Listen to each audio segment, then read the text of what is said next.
Hey everybody, so today we just want to share some of our tips for a good night's sleep at rest areas. Over the last year, Sabrina and I have come up with a few decent ideas and we're going to share them all with you right now. Our first tip is to stop at a gas station before you get to your rest area. So we got about another 100 miles that we're going to travel today. And we just filled up our gas. So the reason for that is that depending on your climate, you might be running your generator a lot for the night that you're at the rest area.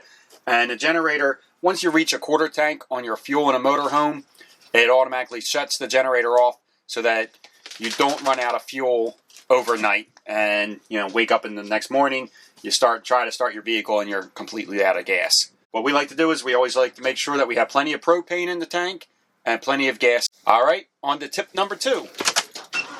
All right, so tip number 2 is that we try to arrive at the rest areas before nightfall. It seems this way we get a nice choice of what spots we want. We actually took the very first spot. We also stay towards the back end of the spot. This will allow other trucks coming down looking for a spot. If we hang out all the way in the back, they can see our taillights easily.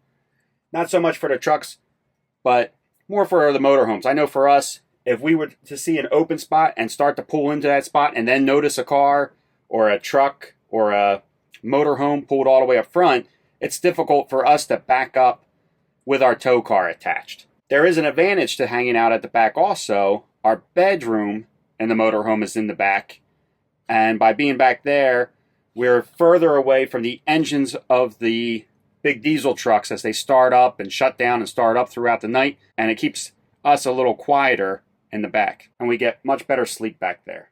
Tip number 4, always leave room for your stairs to come out, plus the swing of your door. The door is a little larger and needs a little bit more space. Tip number 5, if you're traveling with pets, try to park as close to the grass as possible. I know when we get to a spot and Belle's got to go, she's ready to go. So it's nice that we can just run right up to the grass and she can do her thing. This next tip, you're going to have to feel out for yourself and depend on the area.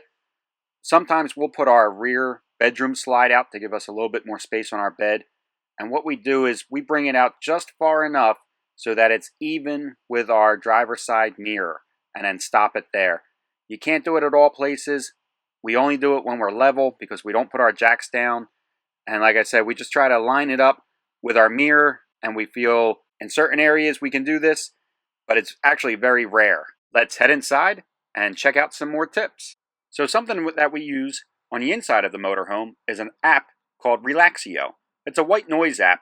It has lots of choices of different sounds that you would like to use, and you can even mix and match and put together your own sound.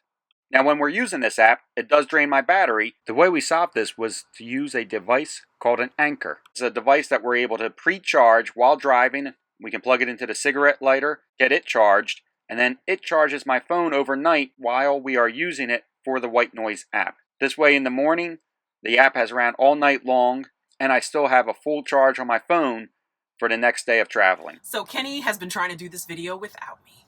My one recommendation is earplugs. I always keep a supply of them because I'm a very light sleeper. Any sort of noise in these rest areas will wake me up, so I always use earplugs. I used to use these even when we were at our apartment, so it's nothing new for me, but definitely very helpful, and that would be my one tip.